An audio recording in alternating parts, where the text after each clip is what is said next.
Start करें।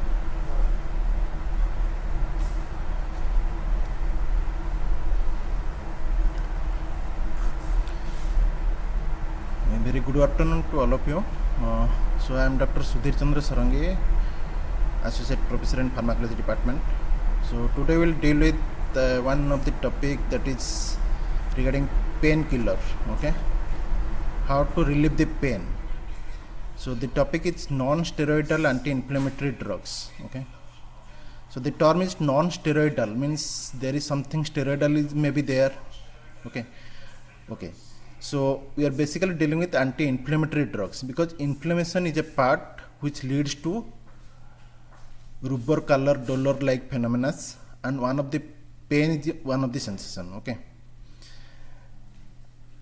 inflammation can be acute inflammation, can be chronic inflammations. Inflammation always leads to infiltration of cells like macrophages, monocytes into the tissue spaces, and they lead to cytokine or chemokine productions, which lead to further chemoattractant like substances, and they further attract the macrophages like cells, and all this lead to further aggravation of inflammations. So this is a cascade, ongoing process. Okay. So to relieve pain, we have to block it somewhere else. Either we have to block the infiltration of cells, or we have to block the sensation induced by the chemokines or cytokines or inflammatory mediators, or you have to block the formation of the inflammatory mediators, isn't it? So this group of drugs, non-steroidal anti-inflammatory drugs, they act upon 2 to 3 steps. Apart from this, there are some drugs which can interfere with the sensation induced by these inflammatory substances. All these inflammation causing substances sensitizes the nerve endings. The nerve takes the signals towards the central nervous systems, either in the spinal cord or in this brain. Okay, so some drugs like morphine or narcotic drugs, they mainly act in the central nervous systems. They block the sensation received from these inflammatory mediators. Okay, so they are inhibitory, you can say they are inhibitory substances. They inhibit the signal or stimulation caused by these inflammatory mediators. But these non-steroidal anti-inflammatory drugs, they basically inhibit the formation of these inflammatory mediators, and basically they act upon the peripheral regions. Though they have some actions in the central nervous systems, but basically they act in the peripheral systems. How it acts in periphery? Suppose I am beating this part. Suppose I am beating my or I am cutting my skin on this part in the hand. Then this stimuli will cause release of some substances. They will aggravate or they will stimulate, they will depolarize the nerve endings, free nerve endings, vanilloid receptors. These are some substances or nerve endings present. So they will be stimulated, they will be depolarized, and they will carry out the signals towards the spinal cord. Okay, so let us see how these drugs acts upon. So what is pain? Pain is an unpleasant. It is unpleasant. It is never a pleasant thing. Pain is an unpleasant sensory and emotional experience. Okay, it can be emotional thing or it can be sensory things. Emotional means, suppose I have seen some persons bleeding in the road due to some accidents. Due to that unawaited or unacceptable scene I have seen, that creates some emotional disturbance in my mind, and that will lead to headache. Okay, that will lead to vomiting, that will lead to headache, all these things. So these situations or these scenes I have seen is a unpleasant things. Okay, so they will cause emotional breakdown. So sensory, I have already told you, if I will put a cut, if some mosquito bites me, that is a sensory stimulus. Okay, so these experiences are associated with actual or potential tissue damage. They will lead to actual or potential tissue damage or described in terms of such damage. there may be actual damage of the tissues, actual clot may be there, or there may be potential tissue damage. Okay, means there is, suppose I have exposed this area to heat, it may not cause severe tissue damage, but it will stimulate the free nerve endings. Okay, so there may not be tissue damage, potential tissue damage will be very less, but it will cause pain. So this definition is by the International Association for the Study of Pain. So pain and nociception. Perception of painful stimuli is called as nociception. It is termed by Sherrington. And pain equal to nociception plus affective component. Both nociception and affective component. I will be sad. Suppose a mosquito is biting me. I will get anxious. That is affective component. And I will move my hand. Okay. There will be motor movement also. And there is a pain feeling due to mosquito bite. That is nociception. Okay. So many analgesics, particularly those of opioid group, strongly reduce the distress affective component associated with the pain without strongly affecting the intensity of nociceptive component. That's fine, because they are acting on the central nervous system, they are just inhibiting the pain perceptions. So nociception, it is under normal conditions, pain is associated with impulse activity in small diameter, that is C fibers and A delta fibers of peripheral nerves. These nerves have endings in the peripheral tissues. The free nerve endings, you can say they are present in skin, muscles, visceral organs, everywhere else. They respond to stimuli of various kinds, maybe mechanical stimuli, thermal stimuli, chemical stimuli, touch, all these things. Okay. So in most cases, stimulation of nociceptive nerve endings in periphery is chemical origin. So with many pathological conditions, tissue injury is the immediate cause of pain. Okay. A variety of local mediators are released following tissue injury, maybe bradykinin, prostaglandin, histamines. Will come along with this in following slides. So these mediators act on the peripheral nerve endings, either activate them directly or increase the sensitivity of the other mediators. Okay, they can have direct actions or indirect actions. So in this slide, you have to devote some times. I have highlighted that which type of mediators are acting on which type of second signal molecules. Okay, so this is a cell. Okay, this is a cell, and you can see there are several, this is cell membrane, and there several receptors are there. This is TRPV1, capsaicin sensitive receptors. TRPV1 capsaicin sensitive channel, it is TRPV1, and this is TRK, that is another second signal molecules, that is ion channel sensitive channel, anion sensitive channels, or P2X receptors, voltage gated sodium channels, potassium channels, these are present. Okay.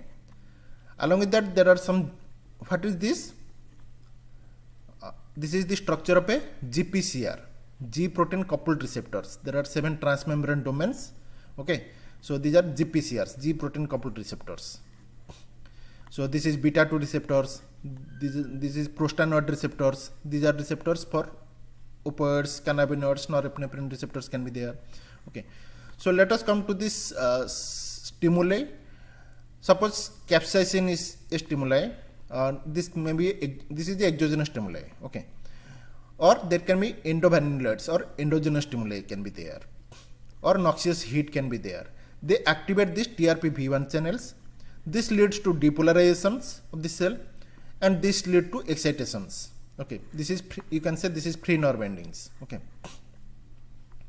afferent terminal of the nerve ending, or that is free nerve endings. Okay, so it is depolarized and excitation occurs. Similarly, protons, or you can say acids, they also activate the anion channels. They also activate the TRPV1 channels. ATP can activate the P2X receptors, which all these can lead to depolarizations. Similarly, voltage gated channels are activated. They can lead to depolarizations, and potassium channels are activated, then it will inhibit See, this is inhibitory mark is here, minus sign is here. So all of these are stimulatory. TRPV1, ASIC, ATP sensitive channels or P2X receptors, voltage gated sodium channels, they all are activated by some mediators that lead to depolarizations. Okay, and also beta 2 receptor can activate it, prostanoid receptors can activate it. So all these can cause depolarizations. So we have to block them. How can we block them? These substances, see, opioids, cannabinoids, norepinephrines, they act through certain GPCRs and they activate the potassium channels, and potassium channel when activated it will cause repolarizations or it will inhibit the depolarization process. So these are pain killers, or you can say these are analgesic substances or anti-inflammatory substances or antipyretic substances, or they have anti-inflammatory actions, or they stimulate the potassium channels and block the pain sensations. Okay. So this is the pathway. Painful stimuli is occurring, coming from the periphery organs, and it activates the comes through the C and A delta small diameter fibers, and it comes through the dorsal root ganglion to the dorsal horn of the spinal cord. This is the cross section of the spinal cord. So dorsal horn, this nerve is stimulated. Then there are some interneurons. Okay, this is the interneuron. This interneuron is a part which can be activated by this has some inhibitory effect. This can be activated by morphine-like substances or narcotic-like substances. Okay, and from this C fibers or A delta fibers, substance P is released. They will stimulate interneurons, and interneuron will try to inhibit this further neuronal tract. But if it fails to inhibit, then the stimuli comes over and goes through the spinothalamic tract to the brain stem and pons medulla. Okay, then midbrain, then thalamus. Thalamus is the main sensory organ which is receiving the pain sensations, and it further sends the stimuli to the somatosensory cortex, and from which the sensory and motor neurons activated. Okay, so the central nervous systems, your narcotic drugs like morphine are acting, and here the NSAIDs are acting. They block the painful stimuli perception or inhibit the substance P or all these mediators formations. Okay, substances released from the damaged cells. This painful stimuli is called release of certain substances, that is bradykinin, cations, that is protons or potassium ions, free radicals, histamine, prostanoids, purines, adenosine triphosphate or ATP, serotonin, tachykinins. These are substances which are the inflammatory mediators which can cause pain sensations. Okay. So NSAIDs or non-steroidal anti-inflammatory drugs, their primary mechanism of action is their ability to inhibit the cyclooxygenase enzyme. I will come across where is the cyclooxygenase enzyme role is there. So thus they reduce the formation of prostaglandin and thromboxanes. In the previous slides I have mentioned that prostaglandins, leukotrienes, these are the substances which is released from the damaged cells, and these substances cause pain sensations. So these substances formation is inhibited by NSAIDs. Which one? Now, prostaglandin and thromboxanes. There are two common isoforms of these enzymes. Which enzyme? Cyclooxygenase enzyme, that is COX-1 and COX-2. So come to this flow chart. This is depicting the major mechanism of these mediators and where the role of inhibitory substances like NSAIDs are acting upon. Okay, so like this, you can see this phospholipids. Phospholipids are broken down by the phospholipase A2, and it is inhibited by. So I can come take this picture here. Okay. So phospholipids are broken down by phospholipase A2, and this is somewhat inhibited by glucocorticoids. Okay, by annexin 1 formations. So phospholipase A2 breaks down the phospholipids into arachidonates and lysoglyceryl phosphatidylcholines. Lysoglyceryl phosphatidylcholine will lead to formation of platelet activating factors, and you can see the actions of vasodilatory actions, increased permeability, bronchoconstriction actions, chemotaxin actions. Here arachidonic acid, it will undergo several enzyme mediated actions. By 12 lipoxygenase it will form some chemotaxins. By 15 lipoxygenase it will form lipoxins. By cyclooxygenase, here is the role of cyclooxygenase. It will form the prostaglandins, thromboxane and prostacyclins, thromboxane and prostaglandins. Okay. So this is PGI2 is called prostacyclins and PGI2, and these are inhibited by NSAIDs. Okay. Glucocorticoids can also inhibit the cyclooxygenase enzymes. And next enzyme is your 5-lipoxygenase, which will lead to formation of the leukotrienes. Leukotriene B4, it is a chemotaxin, then leukotriene C4, D4, E4, these are activated in, they cause bronchoconstriction, increased permeability, all these things. So you have 5-lipoxygenase inhibitors, that is Giluton, and leukotriene receptor antagonist, you have Cepurolicast, Montelukast, which are commonly used nowadays for respiratory conditions. Okay. So you can see the role of NSAIDs, they particularly inhibit the cyclooxygenase enzymes. Okay. So what will be the net effect? It will lead to less production of PGI2, thromboxane A2 and prostaglandins, PGF2 alpha, PGD2 and PGE2. Okay. You can also use prostaglandin antagonists, but they have less painkiller roles. So NSAIDs is highlighted here. It has main action is cyclooxygenase inhibitions. Okay.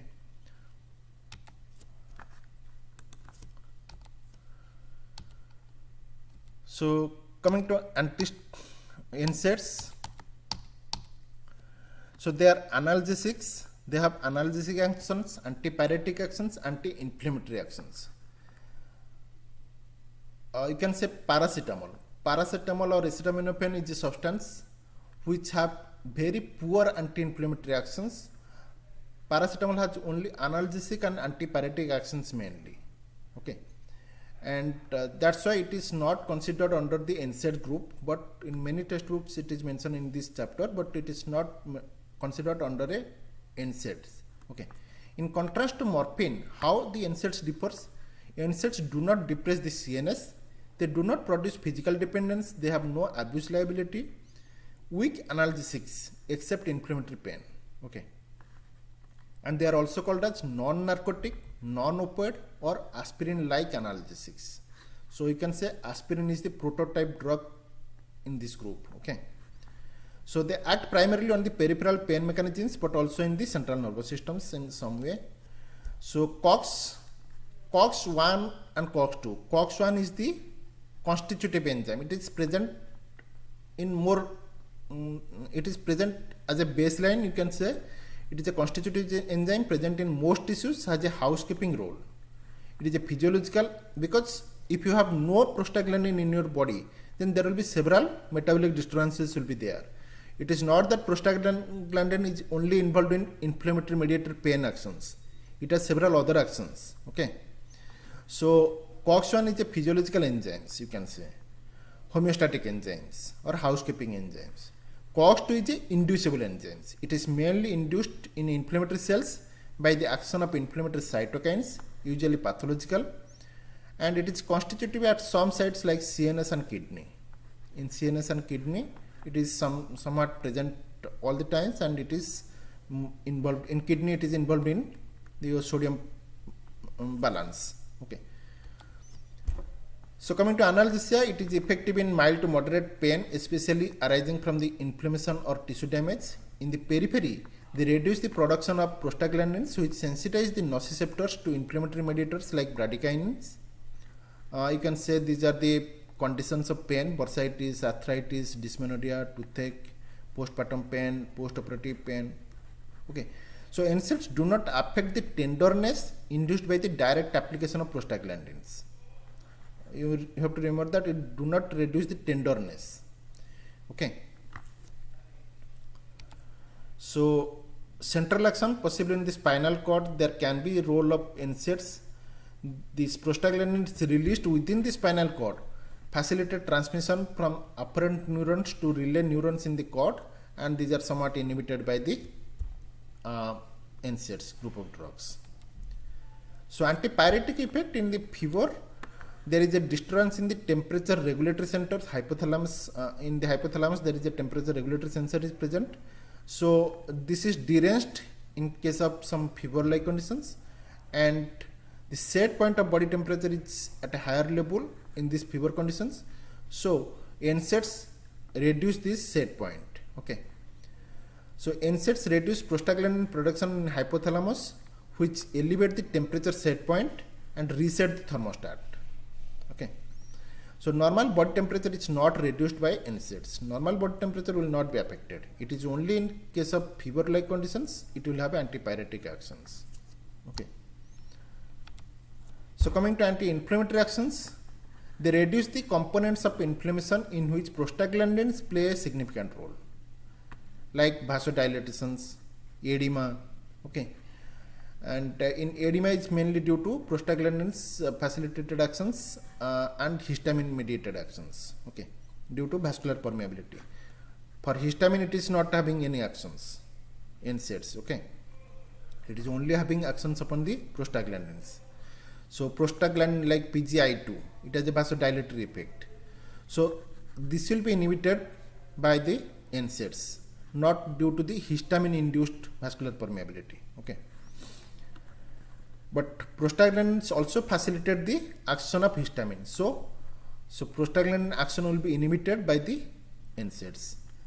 So NSAIDs suppress the signs and symptoms of inflammations without any effect on the underlying disease itself. Yes, it is a symptomatic treatment, you can say. It is not modifying the disease. That's why in chronic disease conditions like your rheumatoid arthritis or osteoarthritis, you have to give, in severe conditions, you have to give disease modifying anti-rheumatic drugs, DMARTs. Okay. Because NSAIDs are the only symptomatic treatment. They are not modifying the disease, underlying disease conditions. Okay. So inhibition of COX does not depress the production of other mediators like leukotrienes, platelet activating factors, cytokines, etc. Yes, you have to remember it. They are not affecting the other mediators. They are only affecting the prostaglandins mediators or thromboxanes. So activated endothelial cells express adhesion molecules like ECAM1, ICAM1 on their surface and play a key role in directing the circulating leukocytes to the sites of inflammations. Okay.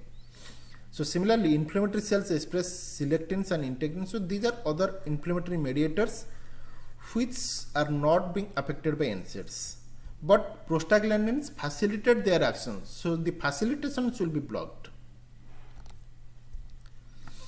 So this is the same slide, so you can now very well appreciate what is the action of NSAIDs. So NSAIDs block the prostaglandin I2 formations, so it will lead to less vasodilatations, less edema, okay, and prostaglandin I2 sometimes causes hyperalgesic actions, so it will be inhibited, and thromboxane A2, it is causing vasoconstriction actions, and PGF2 alpha, it has bronchoconstriction actions, myometrial contraction actions.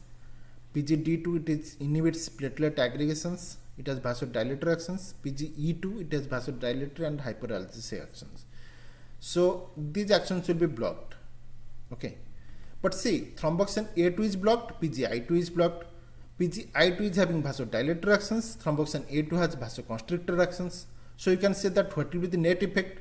Here vasoconstriction action is blocked, here vasodilator action is blocked. See, that depends upon the site where the main constituent is PGI2 and where the main constituent is thromboxane A2. And what is the effect of these NSAIDs upon these particular substances. Okay. So thromboxane A2 synthase, if it is inhibited, like aspirin in low dose, it first of all in low dose it will inhibit the thromboxane A2 synthase. Okay. So that's why it has antithrombotic actions. Aspirin low dose, it has antithrombotic actions. antiplatelet actions because it inhibits the thromboxane A2 in low dose. Okay. And also it inhibits the vasoconstrictions. In higher dose, it can inhibit the other prostaglandins also. Okay. So that depends upon the dose response based actions. That depends upon the site of the tissue where the main mediator is what. So accordingly, there will be the actions. Okay. So certain NSAIDs having additional activity on some of these molecules and generation of superoxide and other free radicals is like the beta 2 blockers. You have some beta 2 blockers, they have NO releasing effect. Some have antioxidant effects, isn't it? Similarly, like nebivolol, celiprolol. Okay. Similarly, NSAIDs, among the NSAIDs, certain NSAIDs have additional activity on some of these molecules. Which molecules? Now your other leukotrienes or your like this cell adhesion molecules, selectins, integrins, leukotrienes, PF, cytokines. On some of these molecules, some NSAIDs may have additional activities, but main action of the NSAIDs are upon the prostaglandins. Okay. So growth factors like granulocyte, monocyte, colony stimulating factors, IL-6, interleukin 6 and lymphocyte transformation factors may also be affected. Okay. So stabilization of the leukocyte lysosomal membrane and antagonism of certain actions of kinins are also some actions of the NSAIDs. What does this mean? Leukocyte lysosomal membrane. Okay, I have told you that macrophages or monocytes, when they get activated by the antigens due to antigen presenting cells, these are antigen presenting cells. When antigen get attached to these macrophages, the antigen presenting cells, that is macrophage, will get activated and it will lead to bursting of this lysosome inside it, and lysosomal membrane will be ruptured and several lysosomal enzymes will be released out. These lysosomal enzymes contain several inflammatory mediators. Okay. So lysosomal membrane stabilization will be done by NSAIDs. Okay. Leukocyte also includes macrophages. So macrophages, inside the macrophage, the lysosomes are present. Lysosome membrane will be stabilized by these NSAIDs. Okay. So see the microscopic action of these NSAIDs. So level of prostaglandins in menstrual flow, endometrium, and that of PGF2 alpha metabolites in circulation raised in dysmenoric women. This is I am talking about dysmenorrhea. So how this acts in different conditions. Okay, intermittent ischemia of the myometrium responsible for menstrual cramps. So NSAIDs, how they act upon these conditions, dysmenorrhea, NSAIDs are the major treatment. Okay, so they lower the uterine prostaglandin levels, afford excellent relief in 60 to 70% cases, partial relief in the remaining cases. So excess flow may be normalized. Okay. They have antiplatelet actions. I have already told you they have antiplatelet actions. NSAIDs inhibit synthesis of both thromboxane A2 and prostaglandin I2, but the effect on platelet thromboxane A2, that is COX-1 generated, predominates. Okay. So therapeutic doses of most NSAIDs inhibit platelet aggregations. See this point again. COX-1 is a constitutive enzyme. It is present in platelet, and if it is stimulated, it will lead to thromboxane A2 synthesis.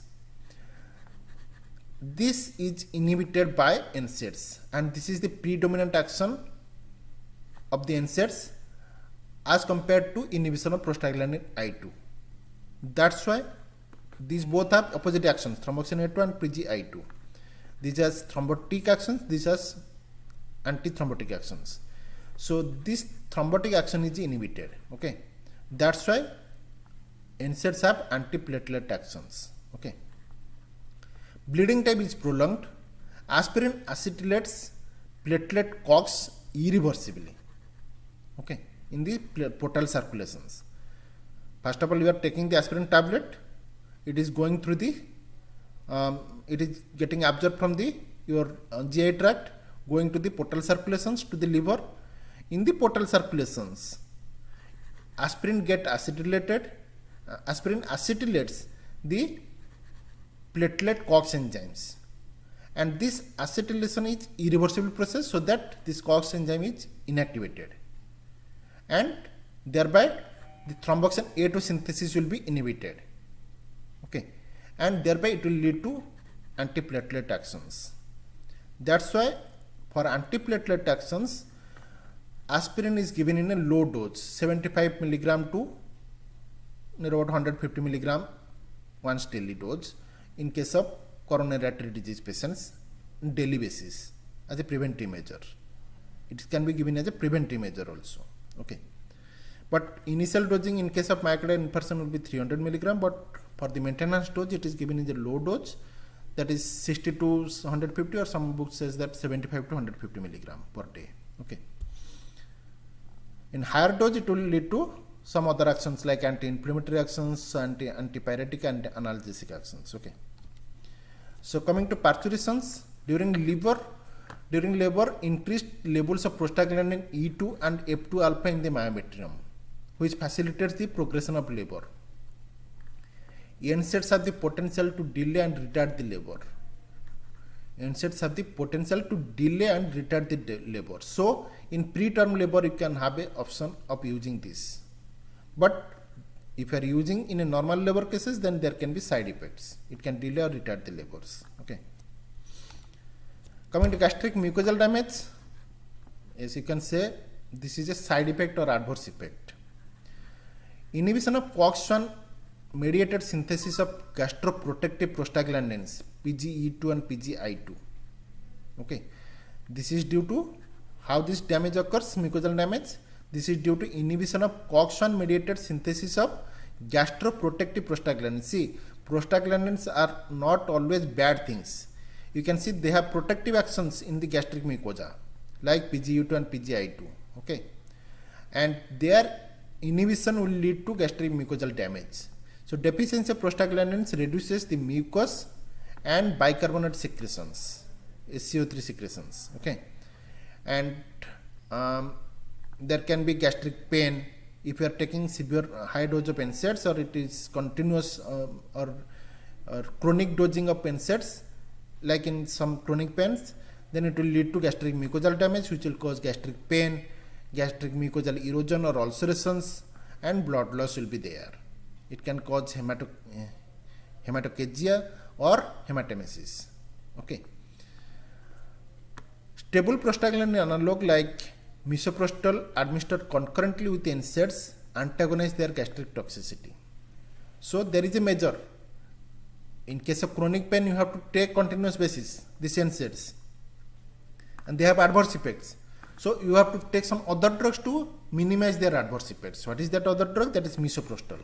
Okay, that is a prostaglandin analog you are taking, that is misoprostol, which will antagonize the gastric toxicity. Okay. So coming to renal effects, NSAIDs produce renal effects by at least 3 mechanisms. I have told you that COX-2 is somewhat constitutive in case of kidney and in CNS also. So COX-1 dependent impairment of renal blood flow and reduction of GFR worsen renal insufficiency. So this is the effect of NSAIDs. If it is inhibiting the COX-1 enzymes, then there will be impairment of renal blood flow, because your prostaglandin are required for maintaining the renal afferent arterial dilatations. Renal afferent arterial dilatations. If it is lost, then there will be constriction of the afferent arterioles, that will lead to less blood flow, renal blood flow, and that will lead to reduction in GFR. Okay, this will cause renal insufficiency. Sorry, efferent arteriole. Okay,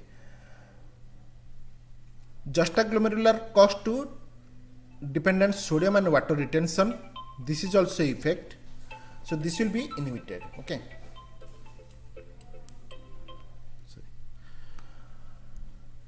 Papillary necrosis on habitual intake will be there. That is called as analgesic nephropathy. Papillary is the micro. You will take the cross section of the kidney, then papilla will be there, and renal cortex and medulla and papilla will be there. So papillary necrosis will be there on continuous intake of the NSAIDs. It is causing analgesic nephropathy. Okay.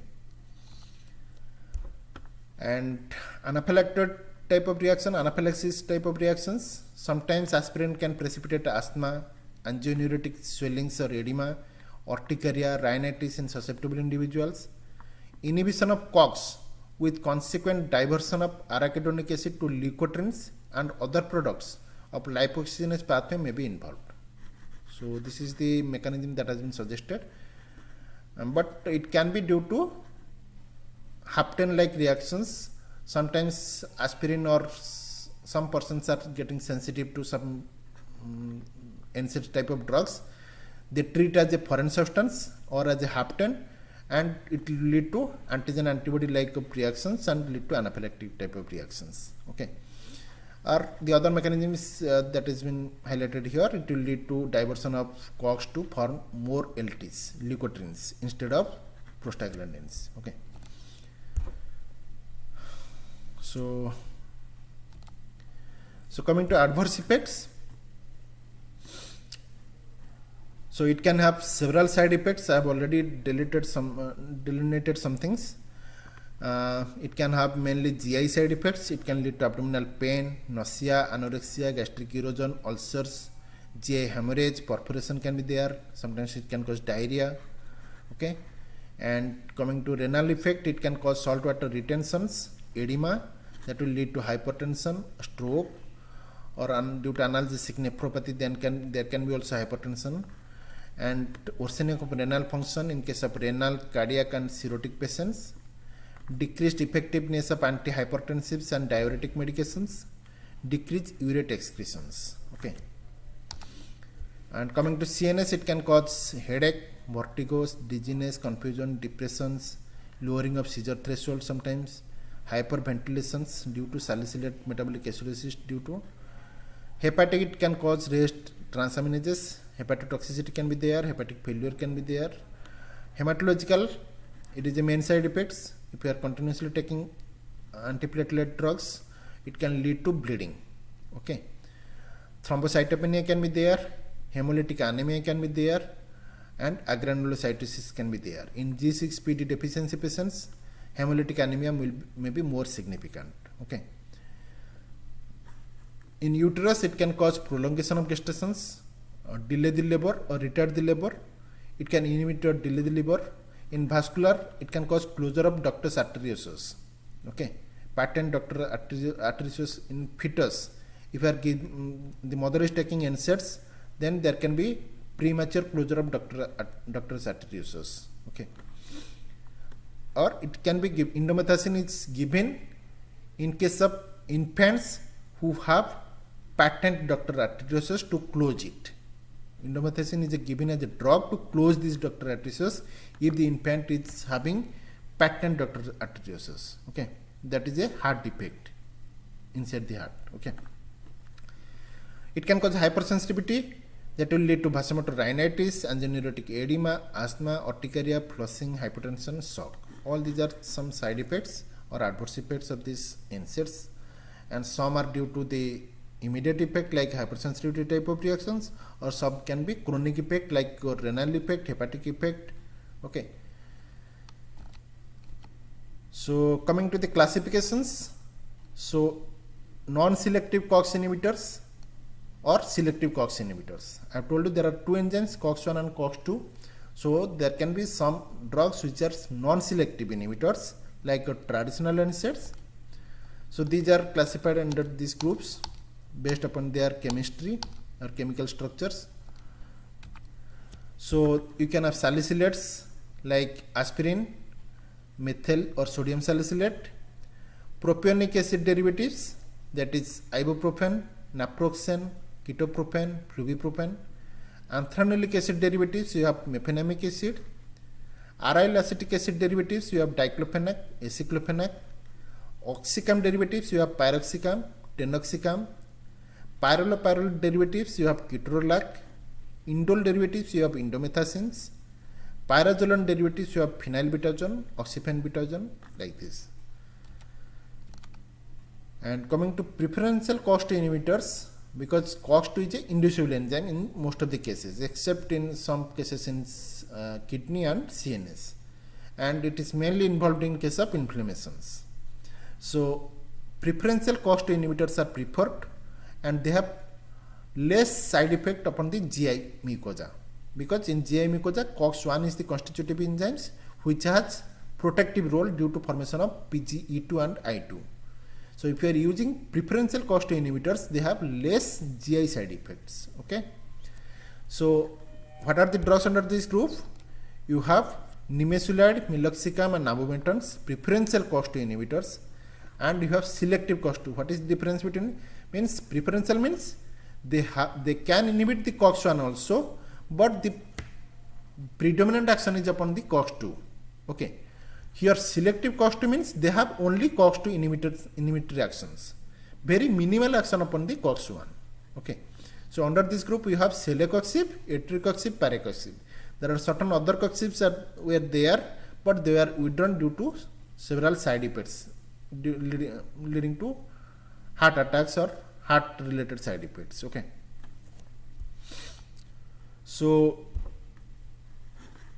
I have already told you regarding the paracetamol and group of drugs. They are not considered by most of the textbooks under the NSAIDs because they have poor anti-inflammatory actions, but they have significant analgesic and antipyretic actions.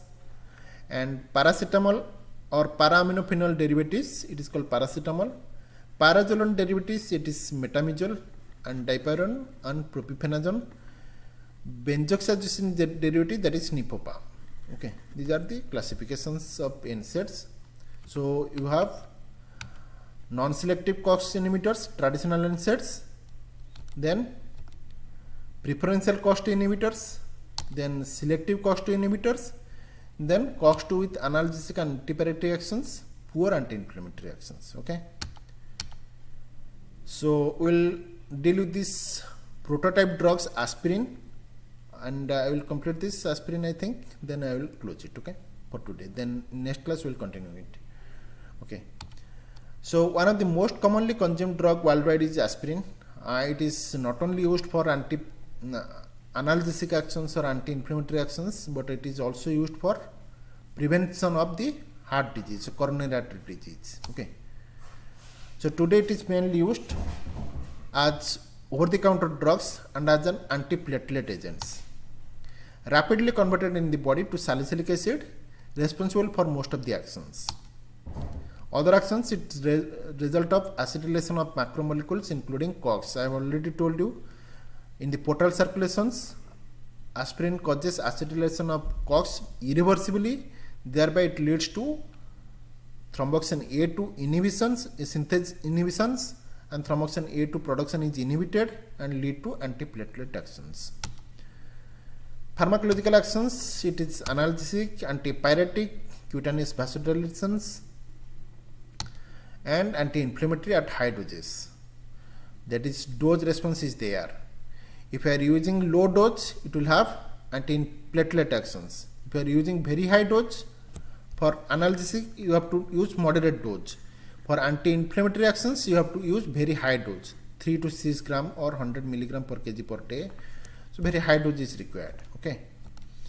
So metabolic effects, uncoupling of oxidative phosphorylations, increased heat productions, and toxic doses, it can cause hyperpyrexia, aminoaciduria.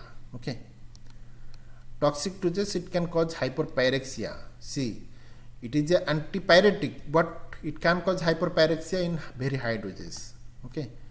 Depletion of liver glycogen and reduction in plasma free fatty acids and cholesterol, reduced lipogenesis and adrenaline induced lipolysis.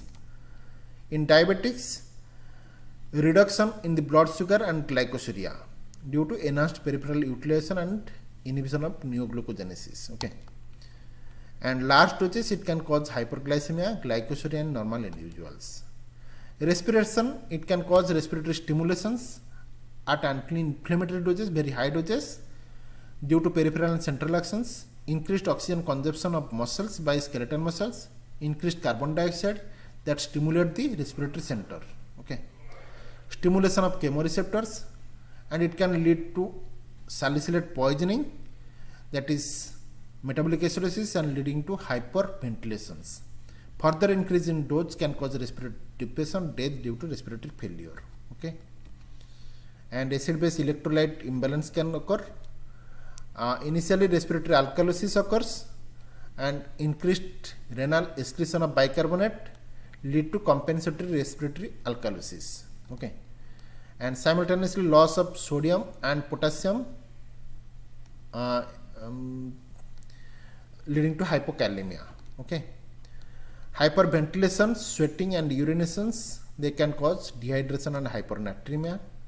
Higher doses, respiratory depression due to CO2 retention and respiratory acidosis. Okay,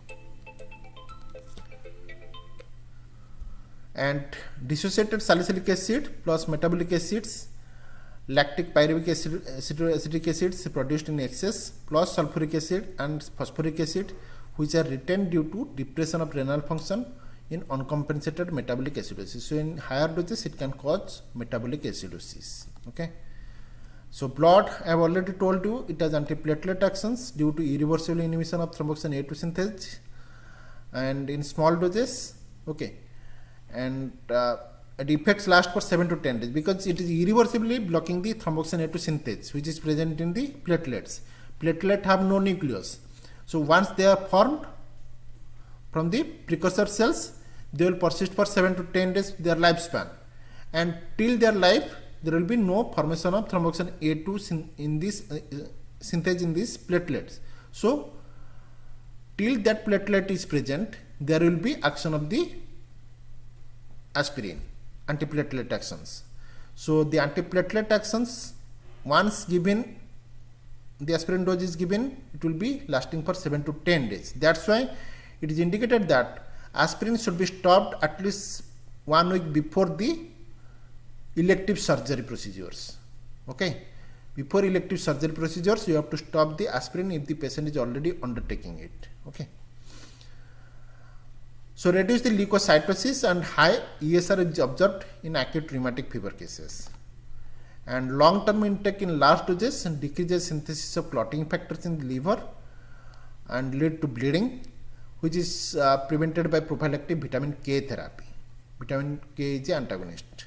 Okay, so GIT, you have aspirin and released salicylic acid irritate the gastric mucosa, lead to epigastric distress, nausea and vomiting. Acid pH of the stomach favors the existence of the salicylate in non-ionized form, relatively water insoluble, adhere to the gastric mucosa and cause irritations.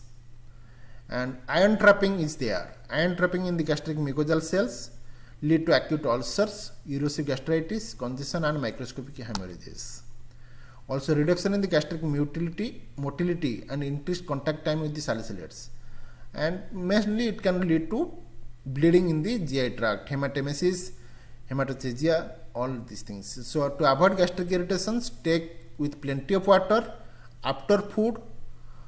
Okay, and with milk it will lead to ionization will lead to more water soluble form. So you can take the buffer of milk or use misoprostol or with alkali. Okay, so you can take the precautions like you can take misoprostol, or you can take sodium bicarbonate, you can take a buffer formulation of aspirin, or you can take plenty of water, or you can take after food to avoid the gastric irritation due to aspirin intake. Okay, so salicylates increase the secretion of bile, and that is cholerectic actions, and reduce the total concentration of cholates. Large doses can cause hepatic damage and necrosis, particularly in children. Okay, and CVS, it has no direct effect, and toxic doses, it depresses the vasomotor centers. Congestive heart failure may be precipitated. It can be indirect effect due to the, it affects the renal systems, it affects the bleeding systems, blood systems, hematological systems. So indirectly it can affect the cardiovascular systems. Okay, otherwise it has no direct effect. Urate excretions, it is important things. So it is a dose related effect. So less than 2 gram per day, urate retention and antagonism of uricosuric effect drugs. Uricosuric drugs are given in case of gouts. Okay, because gout is due to urate accumulations. So you have to excrete the urate from your body. If you are giving aspirin less than 2 gram per day, it causes antagonism of the uricosuric actions and lead to urate retentions. 2 to 5 gram per day, it has variable effect upon no change. More than 5 gram per day, it lead to urate excretions. Okay, so it is a dose related. Endocrine effects, it lead to interference with the binding of the thyroid hormone to thyroxine binding albumin, interfere with the interpretations. Okay, so I will deal with the uses. I think I will cover till this part. So anti-inflammatory and anti-rheumatic effects, it lead to reduction in prostaglandin synthesis, reduction in capillary permeability, inhibition of neutrophil aggregation and activations, reduce the synthesis of mucopolysaccharides, that is hyaluronic acid, chondroitin and mucoitin sulfuric acids. Thereby they reduce the edema, tissue swelling and inflammations. And it has pharmacokinetics. I have told you it is given in low doses. It has fast order kinetics, and higher doses it has zero order kinetics. It has high plasma protein bindings.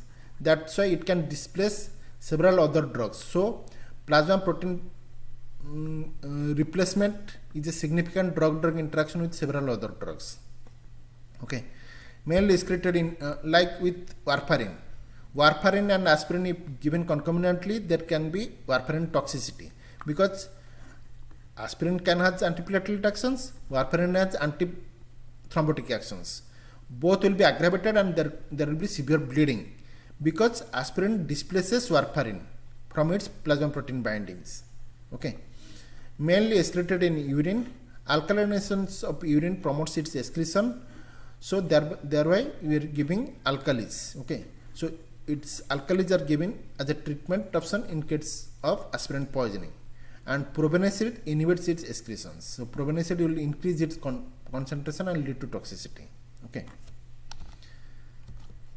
I will deal with the adverse effects next class and other drugs next class. Okay.